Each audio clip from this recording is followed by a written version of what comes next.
kept thinking about it, you know? So I thought, let me give her some mile markers so that she knows that we're not there yet, but we're almost there. So today, I have come just like being with Jocelyn on that day, driving 2.5 hours to Syracuse. That was the longest 2.5 hours of my life, because I need to remind Western New York and the state of New York that things are going well, but we are not there yet. We are not there yet. We still have a little ways to go. And so I wrote down some things to give you some mile markers, because we can't afford to get tired now. We cannot afford to get drunk and then have to cruise to a bird.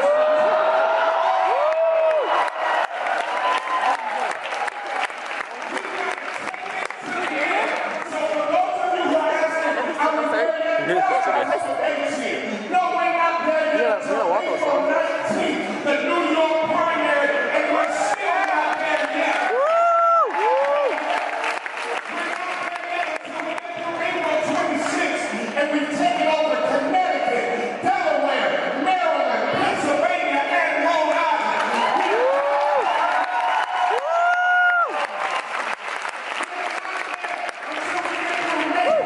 And the Indiana primary, May 7th, and the Guam primary, 17th with Kentucky and Oregon, June 3rd with Puerto Rico,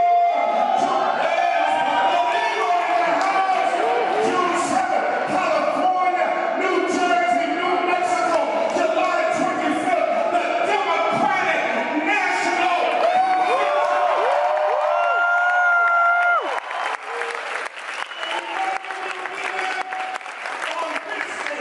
November 8th, when we turn on the television and we see the next president of the United States of America.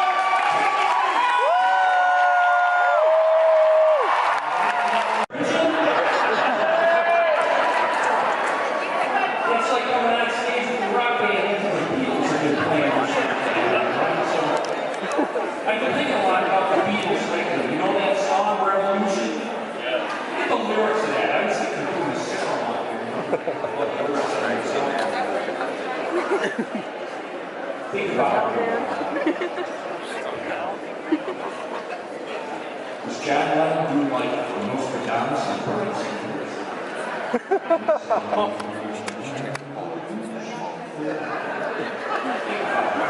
It'll come to later.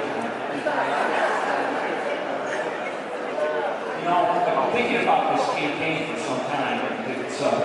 I spoke about this a little bit the other day. You know, these campaigns, presidential campaigns, can turn out a lot of different ways. One of the highlights of my life, maybe the highlight of my life, at least my political life, was standing there on the Capitol Mall for the inauguration of Barack Obama as our first African.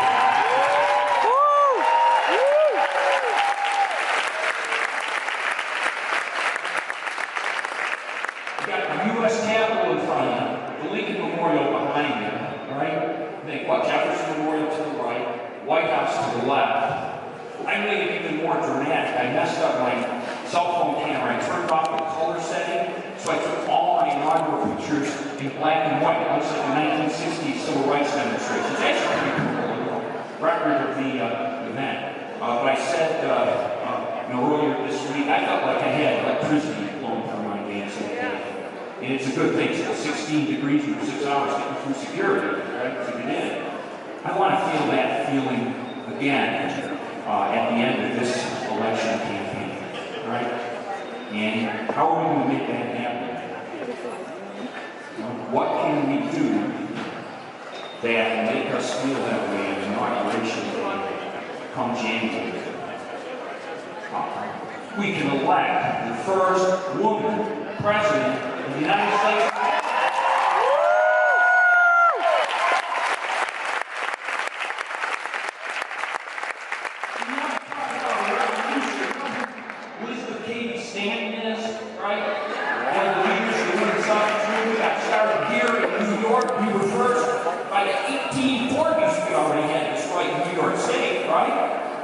Here's what she said when she was talking about the women's rights movement. She said, that's the greatest revolution the world has ever known or will ever know.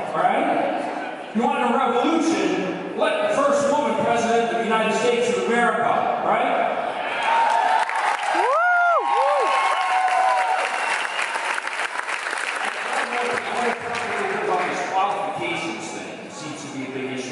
A lot of you people may know I was a professor of international relations on Washington, D.C. First half of my career. I was honored to serve on the START delegation for the United States of America, Geneva, Switzerland, nuclear arms negotiations with the Soviet Union. So I started thinking about this election in terms of electing a commander-in-chief of the U.S. Armed Forces. So I started to think about the history of this thing, right? So you think of commander-in-chief, right? Who seems to be more like they would be capable of leading the nation's armed forces in time of war? I mean, I'm not asking you to endorse these people's politics. Just think about that question of, qualifications for commander-in-chief, right? So how about Golda Meir, Bernie Sanders? Indira Gandhi, Bernie Sanders. Margaret Thatcher, Bernie Sanders. Commander-in-chief. Now, I'm not asking about politics in general. We got to give it to them, right? Hillary Clinton, Bernie Sanders. Now you get close, folks. Now you get close, right? This is a serious business being president of the United States. Now you want to wake up the morning after the next inauguration and know that the world's largest nuclear arsenal is in safe hands, right? Okay.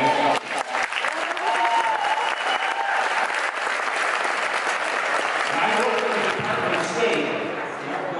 I didn't get a chance to work for her, but the Department of State, the role of the Department of State is to make sure that when military force has to be used by the United States of America, it's the absolute last resort, right? We always try to settle disputes peacefully. But I want somebody in the White House. It's a dangerous world out there. I want a responsible person there who always seeks peace, but who isn't afraid to stand up for America's interests when we have to do that in a forceful way. And to me, there's only one candidate in this race that I trust for that role, and that's Hillary Clinton. All right?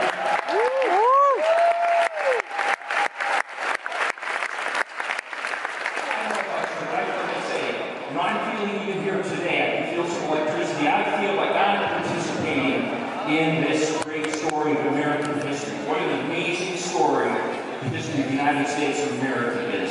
Well, guess what, folks? It's time for us to write the next chapter of American history by electing Hillary Clinton, our first woman president. Let's get it out.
My very first trips here back in 2000.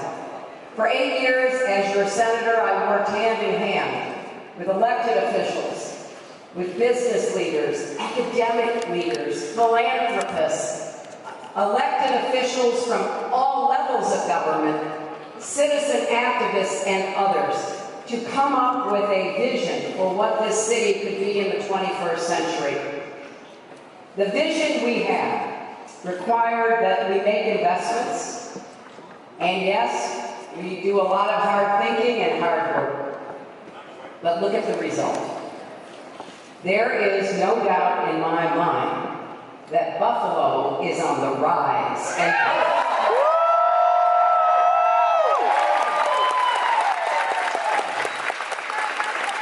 I was at the medical campus today seeing some amazing things. And the investment we made in research and development is already creating jobs and businesses. Yeah. When I had the privilege of representing you, I fought to be sure you got the resources to fulfill that vision. We fought for and secured $20 million to spur advanced biomedical research, create jobs, and improve medical care. And I am proud today that the Buffalo Niagara Medical Campus and its Center for Excellence in Bioinformatics and Life Sciences together support more than 12,000 jobs and have helped to launch over 100 companies that are employing people.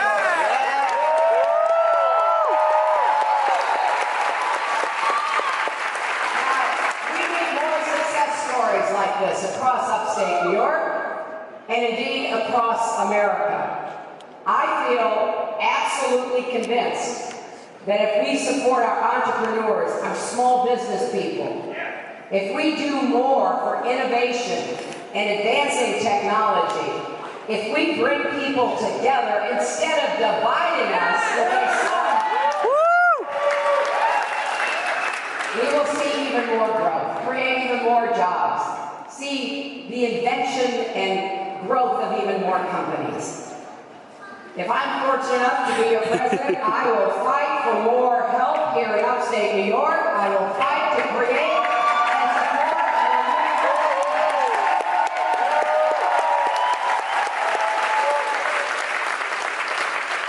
It's all part of what I want to do for my agenda. You know, when I was senator, I didn't just come and talk at you. I talked with you. I didn't just talk. I listened. I didn't just go away after we talked. I went and got to work. And then I kept coming back, trying to figure out what more we could do. I was proud to help with the extraordinary transformation of the waterfront here.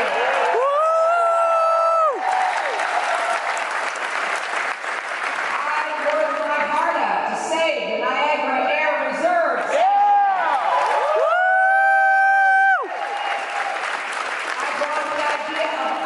To Buffalo, and we're going to see that grow and spread, attract and create people to this city.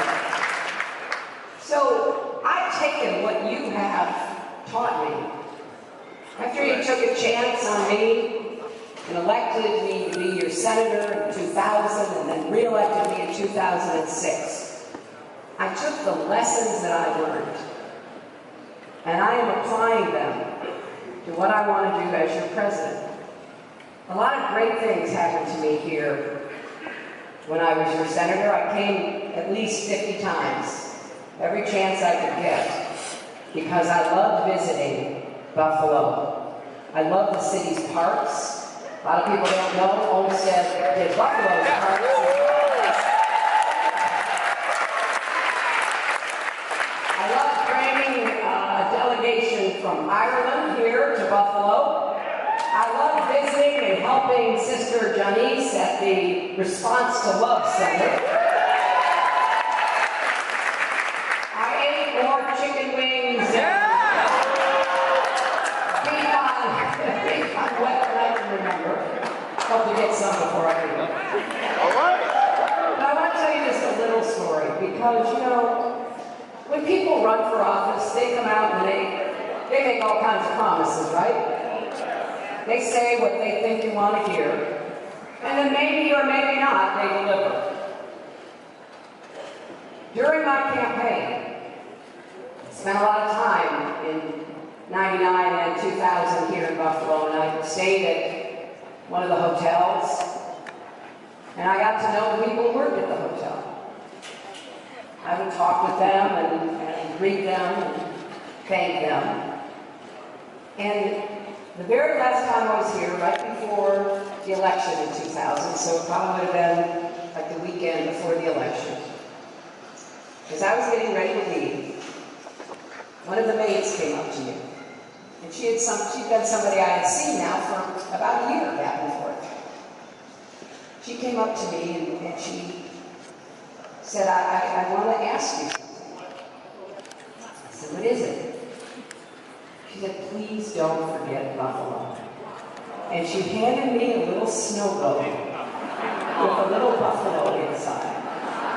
And I put that on my dresser. I see that every single day.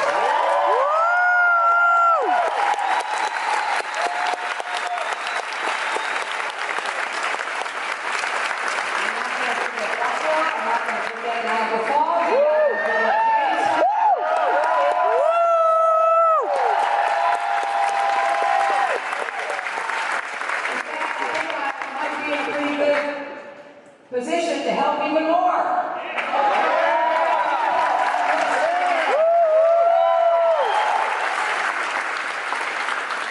Now, I think as you consider this upcoming primary election on April 19th, there are 3 tests that anybody asking for your vote for president should have to meet. The first, can you make real positive differences in people's lives? Don't just make promises, deliver results. You can. Can you do that? Can you make it? The second test is, can you keep us safe and maintain America's leadership around the world? Yeah. And the third test is, can you bring our country together instead of driving it apart?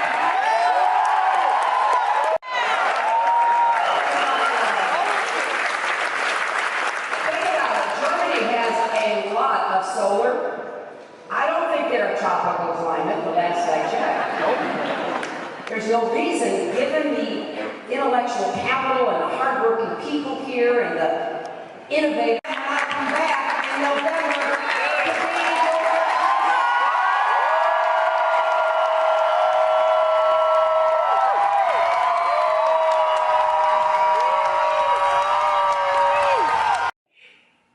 Thank you for finishing my video today.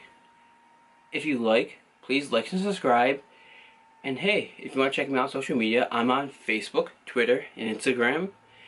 And if you want to also support me on Patreon, the link is in the description below. And thank you for watching.